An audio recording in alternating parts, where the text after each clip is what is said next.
Word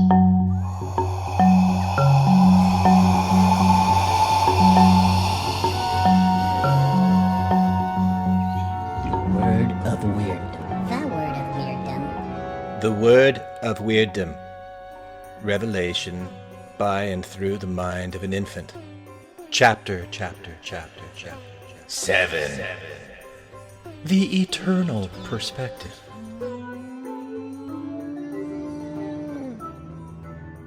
Da da da da da da da da da.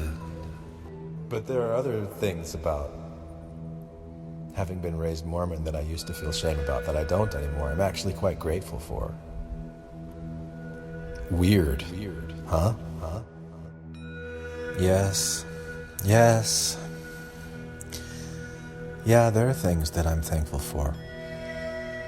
About not the Mormon church the way that it is now, but the Mormon church influence that it had on me, at least my experience in it.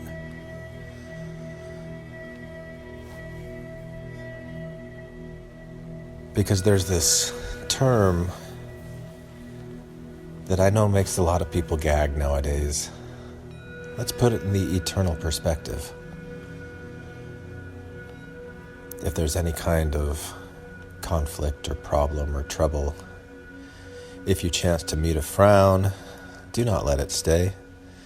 Simply put it in the eternal perspective and watch that frown go away.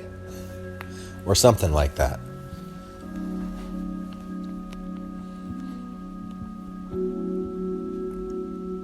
Yeah, so I've done my share of deconstructing the eternal perspective that I was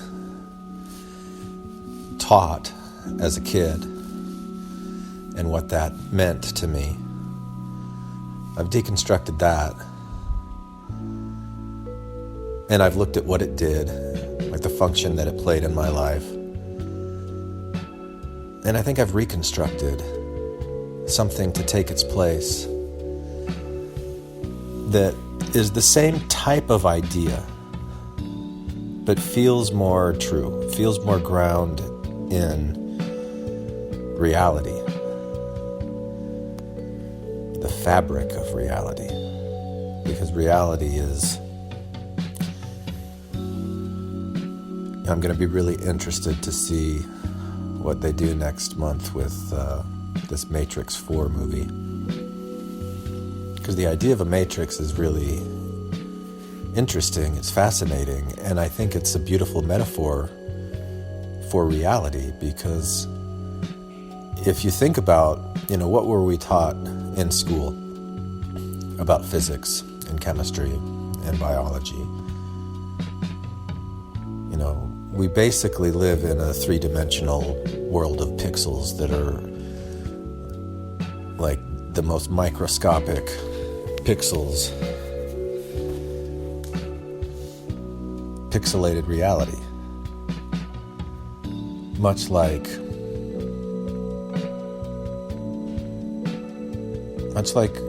they talk about in the Matrix.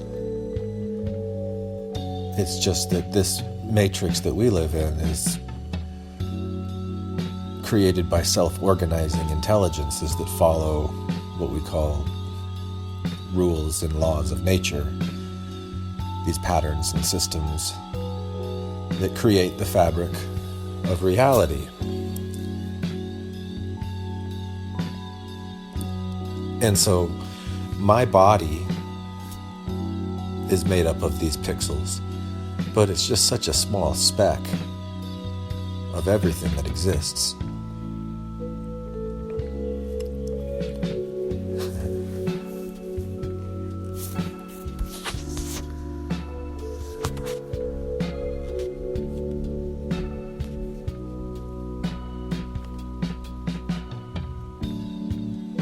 And there are a lot of ways that you can take it from there.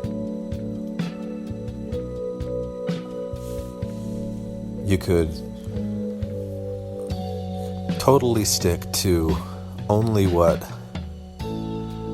scientific evidence is able to prove, and don't speculate beyond anything other than that, assuming that the assumptions are correct. But that's your story. That's where you go with that. And so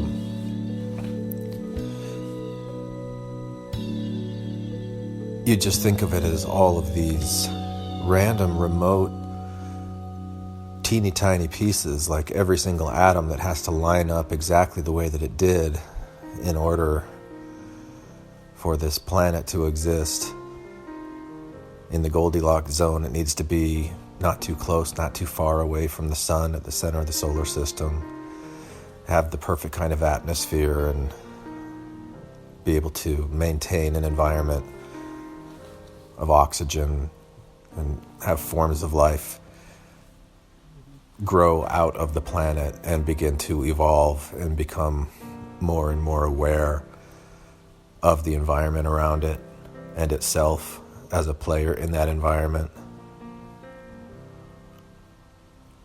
evolving into different forms.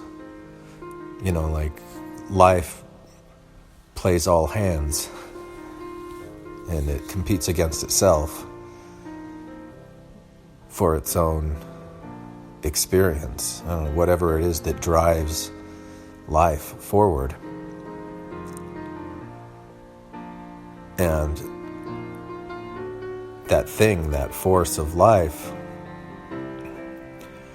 that's experiencing everything from all different types of perspectives is something that I'm a part of. I grew out of it, like everything else around me has grown out of it. And I'm kind of like almost like a sensory organ in a way. It's the way that life force, whatever it is, exists. And if you take the sum total of everything that it experiences, you'll have basically everything. From all kinds of different perspectives, like from the perspective of a bacteria and a cell and a molecule and an atom, and what it's like to be in any of these different forms that cooperate together to create what we experience right in the here and now as life, but it's creating so much more as well.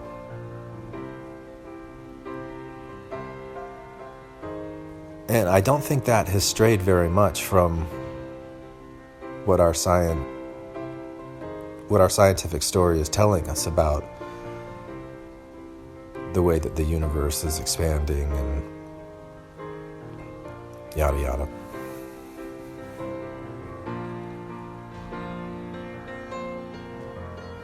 So when I'm having a rough time, when I'm having regrets, fears, worries, insecurities, just feeling grumpy, anytime I'm feeling really down, I kind of put it in the eternal perspective. It's weird, but this thought comes into my head, and like, this is a unique experience to be experiencing right now, isn't it? And it doesn't really matter what it is. Like in this whole sea of life everywhere, there's only one teeny tiny corner that's experiencing things through my central nervous system. And that's where I've got a front row seat. I mean, that's what I'm doing. And contributing that significantly insignificant piece of experiential data to the cloud of life, to the experience of the whole.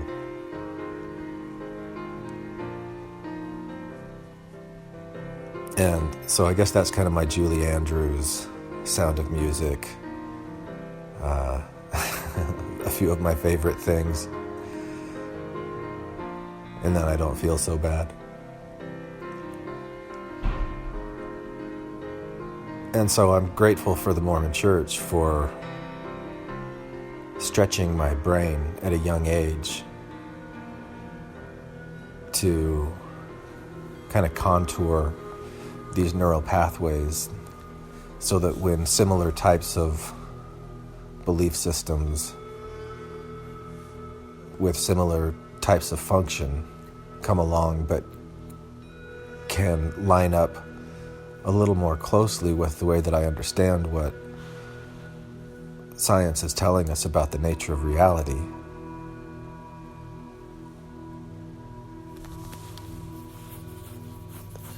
It